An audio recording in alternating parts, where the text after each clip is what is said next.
खरं म्हणजे मागच्या मंगळवारच्या आंदोलनानंतर अशा अपेक्षा होती आयुक्त मनीषा आवाळे यांच्याकडून की अँटी करप्शनमध्ये जे पकडले गेलेले कर्मचारी अधिकारी आहेत त्यांच्यापैकी ज्यांना कोणाला महत्त्वाचे पदभार दिलेत ते त्या आठवड्याभरामध्ये त्यांनी काढून घेतले पाहिजे होते अशी अपेक्षा होती. परंतु काल त्यांचं मला जे पत्र आलेलं आहे आंदोलन तुम्ही करू नका अशी रिक्वेस्ट करणारं, तर त्या पत्रातून एक असं दिसतंय की त्या अडून बसलेले आहेत की पदभार देईन तर भ्रष्ट अधिकाऱ्यांनाच देईन.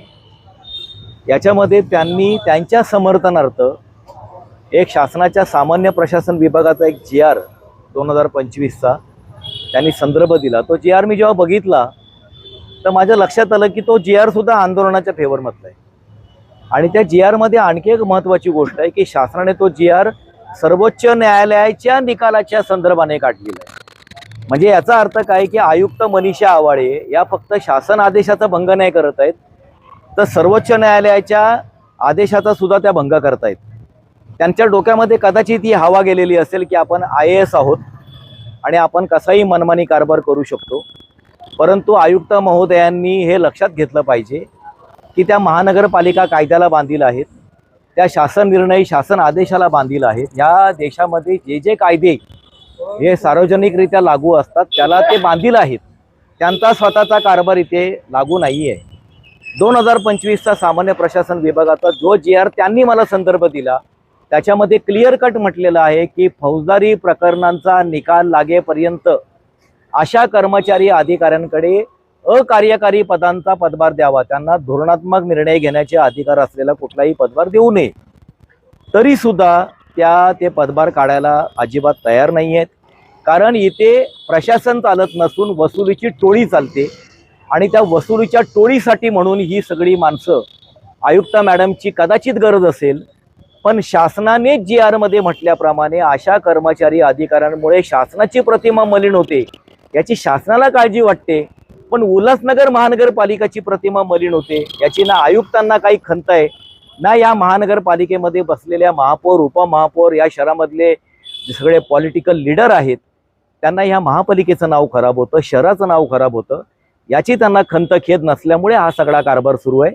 प्रेमाने गेल्या मंगळवारी सांगितलं, या मंगळवारी पण प्रेमाने सांगतोय संध्याकाळी हा GR जाळणार जर त्यांनी संध्याकाळपर्यंत अंमलबजावणी नाही केली तर.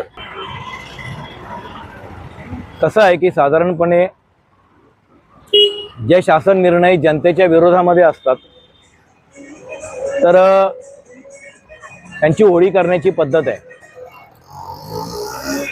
परंतु ज्या शासन निर्णयाची अंमलबजावणी व्हायला पाहिजे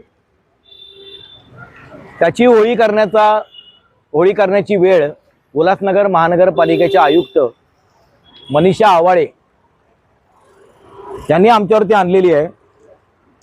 हा कागद जो आहे तो हा GR आहे शासनाचा, त्याचा कागद आहे आणि त्याच्यामध्ये आम्ही ही झालमुडी खातोय.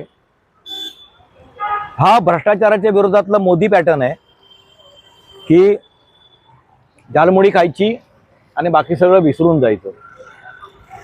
तर हा झालमुडी याच्यातली GR मधली संपल्यानंतर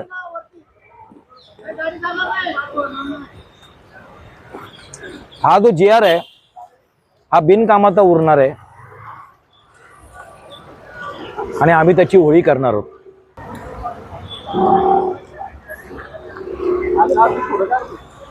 आयुक्त मॅडम यांनी या GR ची जी लायकी ठरवलेली आहे त्यांनी ठरवलेल्या लायकीप्रमाणे आम्ही ह्या GR मध्ये झालमुडी खाल्ली आणि त्याची आता होळी केलेली आहे. या GR ची अंमलबजावणी आयुक्त मॅडमना थोडी तरी जनाची नाही पण मनाची जर काय उरलेली असेल तर त्या ताबडतोब या GR ची अंमलबजावणी करतील आणि त्यांनी नाही केली तर याच जागी बेमुदत उपोषण करून त्यांना तसं करायला इथे भाग पाडण्यात येईल. पुढच्या मंगळवारी याच जागेवरती मी बेमुदत उपोषण सुरू करणार आणि त्यांना आयुक्त मनीषा आवाळे यांना स्पष्टपणे दाखवून देणार की ते तुमचे मनमानी चालत नाहीये, या देशाचे म्हणून काही नियम कायदे आहेत तेच इथे चालतात आणि त्या कायद्याप्रमाणे या भ्रष्ट अधिकाऱ्यांचा पदभार हा तुम्हाला काढून घ्यावाच लागेल.